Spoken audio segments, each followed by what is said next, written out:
From Wednesday 9th of November, FIFA agreed to let the England team wear embroidered poppies on their black armbands to mark Remembrance Day during Saturday's friendly against Spain. The FA welcomed the decision and thanked them for agreeing to it, the FA said in a statement. Now, the reason why we bring this up is because obviously Wales played Norway in Cardiff on Saturday and Scotland played in Cyprus on Friday. And the Cypriot FA's approval, with the Cypriot FA's approval, they will do the same as England. Now, the decision to allow players to wear black armbands featuring poppies during the match is a pragmatic solution to the fact that FIFA's rules forbid the wearing of the poppy on the match shirt, the SFA said. We believe this is a fitting way to show our respect for those members of the armed forces who have lost their lives fighting for their country. Wales will adopt the same addition to their kit for their match on Saturday, which they did. In a statement issued from his office earlier on Wednesday, co-Prime Minister David Cameron, Davy boy, getting involved again. This seems outrageous.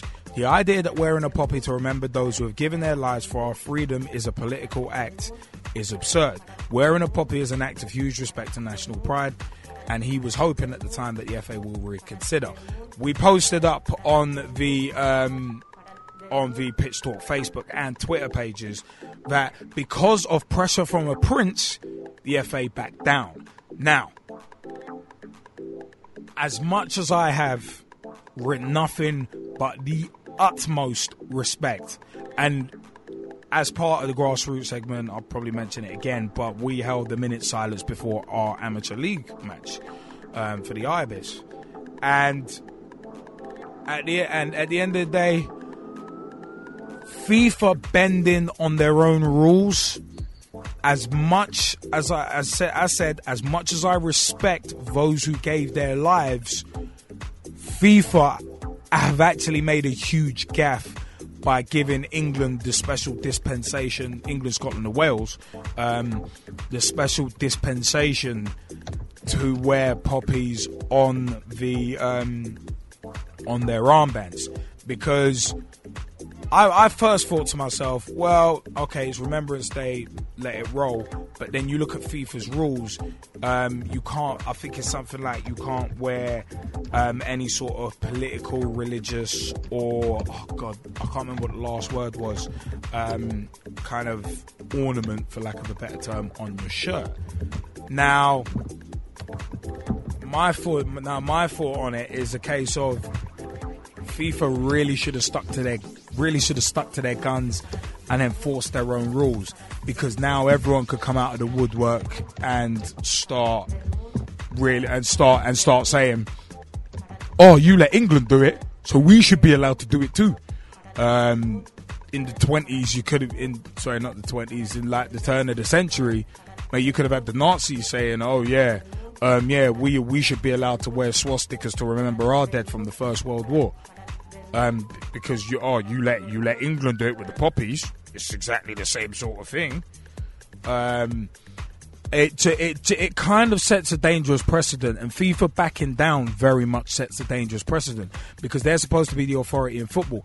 And as much as Davy Boy Cameron, who we've got a funny tweet about Davy Boy later on, because at the end of the day, he needs to shut his face in terms of football, because back in February he was saying, "Oh yeah, football's murky politics." Mate, Cameron needs to shut his face when it comes to football. He really, really does. Stick to watching matches at Loftus Road, and just leave football alone.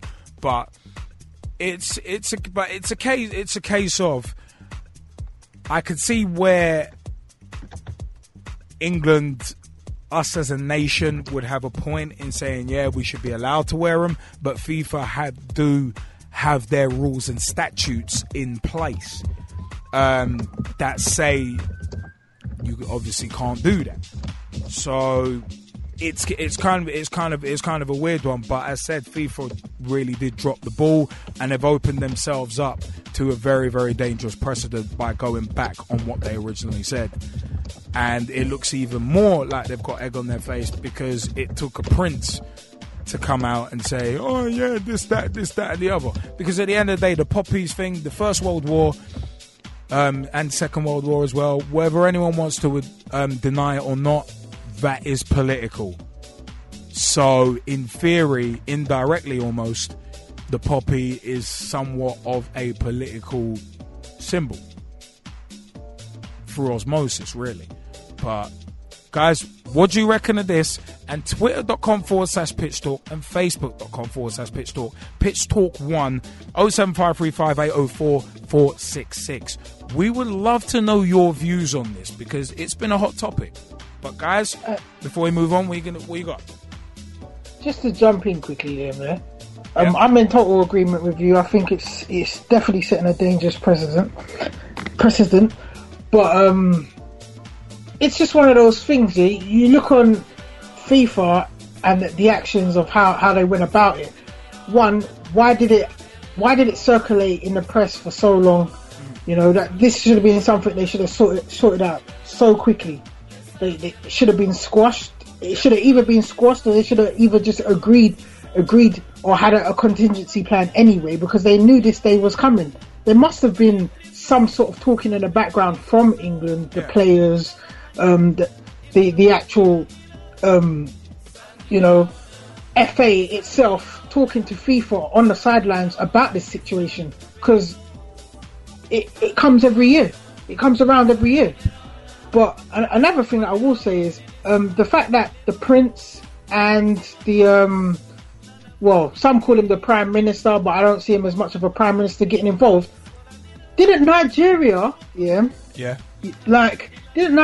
get told that if their government ever got involved in their footballing matters, or isn't it a law by FIFA, if your government gets involved in anything to do with your footballing matters, your team can get suspended from certain competitions? Yes. No, you are actually exactly right on that, because we actually mentioned that on the show months ago. That's a good shout for remembering that, actually. Because the Nigerians were on the verge of being suspended, I think from 2014, because of obviously politicians and the government getting involved in the footballing side of matters. And FIFA were very heavy-handed and very quick to react on that. So, that's a very good point. So, again, this special dispensation for England, the Nigerians could go back and say, oh, all right, so it's one rule for them, one rule for us. Yeah, I think the G-Man raised a fantastic point. You know, at the end of the day, if the Nigerians are going to be threatened with it, I really don't see how this is any different. And the other thing, right, to go really, really deep into it, you've got two levels of government getting involved in this now, right? Yes, you've got the clown co-prime minister, but you've also got royalty. Yeah. Do you know what I mean? So I'm like, look, if you're going really, really high up into this, right, it's the Queen that's really going to have any final say in anything to do with government. So the mere fact that you've got a representative of the Queen and a representative of actual government, that's two levels right there. Which means that if anything, right, like you said, Liam, FIFA should have stuck to their guns, and right now England should be being dealt some sort of punishment at the end of the day, because they clearly violated the rules. Yeah. I mean, how is this allowed? Right? My main gripe is this. One, what the hell does this have to do with co-Prime Minister David Cameron? I'm like, listen, right now there's unemployment for you to deal with. Yeah, of course. Yeah? Right now there's a whole issue of troops being around the world and them getting killed for some dumbass things that really they don't need to be involved in. In my opinion. No, of course. I mean, that's what I'm saying. That's what I'm saying. Davy Boy Cameron needs to shut his. He really needs to shut his face and govern the country. It's one of them. You got bigger issues than football to deal with, Cameron. And I've said this. I said this back in February. Deal with them first. And this is the other thing that's gonna annoy me. Yes, I understand that Prince William has his place on the FA or whatever, and you know he's very much involved in football, so on and so forth. I'm like, listen, don't you have helicopters to go and fly? Don't you have a wife to go and deal with? You know, the whole Poppy thing isn't something for you to go and jump in and go and say, right, okay, I'm going to start flexing muscle here. No, as I say, you have helicopters to fly. You have a wife to go and deal with. Deal with that. Right? England, Scotland and Wales not being able to wear the Poppy on the kit isn't that big of a deal. Right? Because still had minute silence. They could have had a Poppy up on the giant screen They could have done it other way. Well, there was a reef of poppies This is talking about. by the As a matter of by fact, if Capello you go as back well, and by watch the game again, right? Most of the advertising throughout the game on advertising hoardings and boards was all about Remember on Sunday and Poppies. And they were selling Poppy t-shirts and selling Poppies at the ground.